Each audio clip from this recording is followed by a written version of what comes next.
Hello and welcome to your in-depth weekly horoscope for week commencing the 10th of October for the Sun or the Ascendant. I'm going to give you some broad strands to look out for, but please stay with me. I will then dive deep to give you in much greater detail all the ins and outs of each of the 12 zodiac signs from Aries through to Pisces. Now, as this week begins, the energy of last week's full moon is still cascading into this next 7-day period. Now, that full moon was in Aries. Aries is the sign of initiation, and the moon in Aries can be a little bit volatile. It definitely pushes us to think about our own needs, just at a time when the Sun in Libra is asking us to be aware of the commonalities we have with others, particularly as the ruler of the sign of Libra, Venus, is very close to the Sun and was on that full moon and is throughout this week. So there may be some situations where diplomacy can still have a part to play, even where we feel a bit frustrated. And because Mercury returns to the sign of Libra on Monday, it was last there on the 23rd of September before retreating in its retrograde back into the sign of Virgo. Well, Mercury in Libra is a great asset because it can help us to be a bit more detached. If people do see things differently, have a different worldview, express their ideas differently to us, we can take it a bit less personally. So there is some real opportunities in that regard this week. But Wednesday is a very powerful day because you will recall that for the whole of October, and if you've watched my November monthly videos, for the whole of November, Mars and Neptune are in a square within 3 degrees. And on Wednesday, this becomes exact. It's also exact on the 19th of November, but this can be a very draining influence. Mars in the sign of Gemini is very bright and vivacious, but can be quite opinionated. But Neptune in Pisces can distort. You can see us embrace our imagination in an awesome way, but because they're at a square, the thrust, the fire of Mars is kind of dampened down by that wet energy that's coming from Neptune in Pisces. So I think that Mercury being in the sign of Libra can be some pushback against the draining and rather demoralizing energy of Mars squaring Neptune. But also on Wednesday, Mercury is in an opposition with Jupiter. This is a repetition coming back again because Jupiter's retreating and Mercury obviously went into retrograde and is coming forwards again. So if we do need to have that exchange of views, the important thing is not to exaggerate our point of view, to try to stay rooted in reality, because Mercury is a planet that really likes cool detachment through its rulership of both Gemini and Virgo. But also on Wednesday, the Sun and Venus in that tight conjunction, but particularly the Sun, is in an exact trine with Saturn.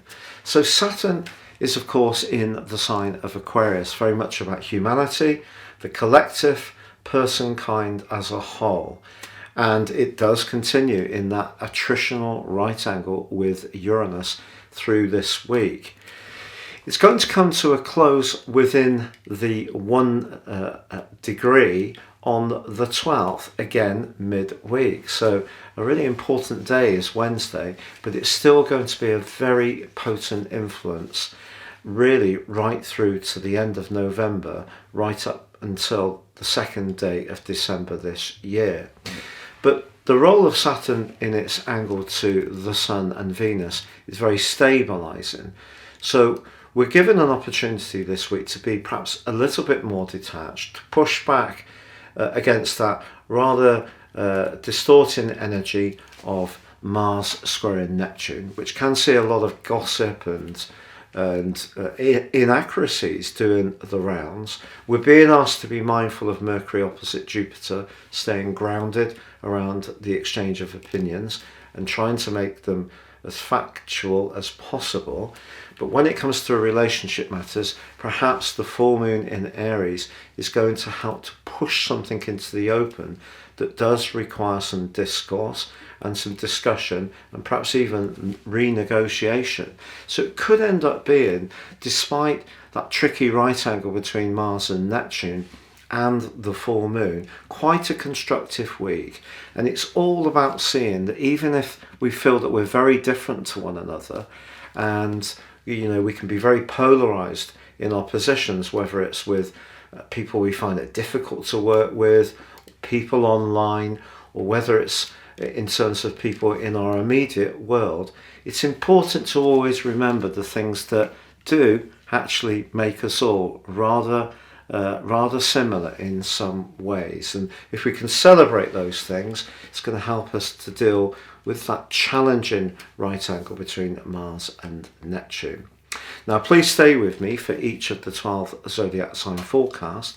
But if you would like to understand what year 2023 will hold for you in terms of more serious astrology, if you give me 3 pieces of your personal birth data of time, date and place of birth, I can give you your forecast for next year, plus the rest of this year free, and in my special package, your personal life roadmap, your character analysis. This can help you to understand some of the patterns that have come up in your life, perhaps sometimes in a challenging way, that you can figure out how to negotiate better going forwards, but also where you can expand upon your potential and capabilities. There's 30% off in this special package. Please see the link below for more. Finally, if you're new to my channel, thank you so much for joining me. I'd love it if you would subscribe. Please click or tap on the bell notification symbol. If you're an ongoing viewer, thank you so much for all your views. So Capricorn, your week commencing the 10th of October forecast begins with Mercury making its way back into the 10th house of your situation. If you've been having some dialogue over a business opportunity of late, perhaps over the last 6 or 7 weeks, and it hasn't run particularly smoothly, I think there could be some significant progress this week. Also, the Sun's alignment with Venus and in turn with your ruler Saturn could be good for your financial situation. Now, the full moon, which occurred last week, was perhaps making you feel a bit more sensitive, particularly around your professional situation. But actually, with Mercury moving into this area, if you do need to discuss something of a family matter, something to do with property, or even where you live in terms of the domestic sphere, I think you could actually find yourself feeling a lot more optimistic and bubbly than perhaps even quite recently. But of course, your ruler Saturn is in that crunch right angle with Uranus, which has been so prevalent over the last couple of years. And it's just cautioning you to be as risk averse as possible with any kind of speculative business ideas you may have. You've often had success in the past by being incredibly thorough, patient, diligent, going through the processes in a very systematic and applied way. And that's not a formula that I would suggest you change at the present time. But Mercury's arrival back in the sign of Libra could give you an option to perhaps learn some new skills in terms of your interaction with the world, perhaps go on some kind of course, or even pivot to work in a new arena. But it's your people skills that are going to be so important in terms of progressing that, because with Mars and Neptune in a draining right angle, your thrust, which comes from Mars, is in peril of being just diminuted by overthinking things through the influence of Neptune. So I think it's important to keep things simple, focus on the things that are really important, use your personality power where possible, and generally have a real sense that you can steer things in a more positive direction, even if there have been personal headwinds for you of late.